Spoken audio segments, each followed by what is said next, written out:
எதே நீங்க கேட்டீங்கல்ல, சூடான காப்பி இந்தாங்க குடிங்க. உரிதுல கப்பு வாய்க்குள்ள போயிடக்கூடாது.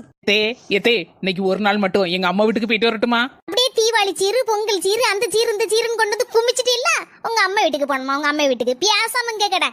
எம்மா எம்மா யாம கோவத்துல இருக்க? நான் எங்க அம்மா வீட்டுக்கு வந்துடக்கூடாது. என் மாமியார் கறிக்கு அங்க நடுக்கம் பிடிச்சிரும். நேத்து தான் வந்திருக்கேன், அதுக்குள்ள போன போட்டு வந்துருங்க. ஏன் உன் மாமியார் கறிக்கு நீ வந்த உடனே வேலை செய்யணும்ல ஒத்தையில? அதுக்கு கஷ்டப்பட்டுல அவ உன்னை கூப்பிடுதா? உன் கல்யாணத்துக்கு முன்னாடி அவ தானே வேலை பார்த்துட்டு இருந்தா ஒத்தையில. நீ மாப்பிள்ளைக்கு போன் பண்ணி ஒரு வாரம் இருந்துட்டு தான் வருவேன்னு சொல்லு. உங்க மாப்பிள்ளைக்கு போன் பண்ணி சொல்லியாச்சு. அவர் சொல்லுதாரு இன்னைக்கு வாரன்னா வா, இல்லைன்னா உங்க அம்மா வீட்டுல இருந்துக்கோ அப்படிங்காரு. பாருமா நான் சொல்லுதேன் கேட்டுக்கோ. பேசாம உன் மாமியாருக்கு ஒரு பாயசத்தை போடு. அதுக்கப்புறம் நீனும் மாப்பிளையும் நம்ம வீட்டுல வந்து இங்கே இருந்துருங்க. எதே அப்ப நானும் உங்களுக்கு ஒரு பாயசத்தை போட்டுட்டுமா? எம்மாடியோ நீ இன்னும் போலியாக்கு இங்கதான் நிக்கியா?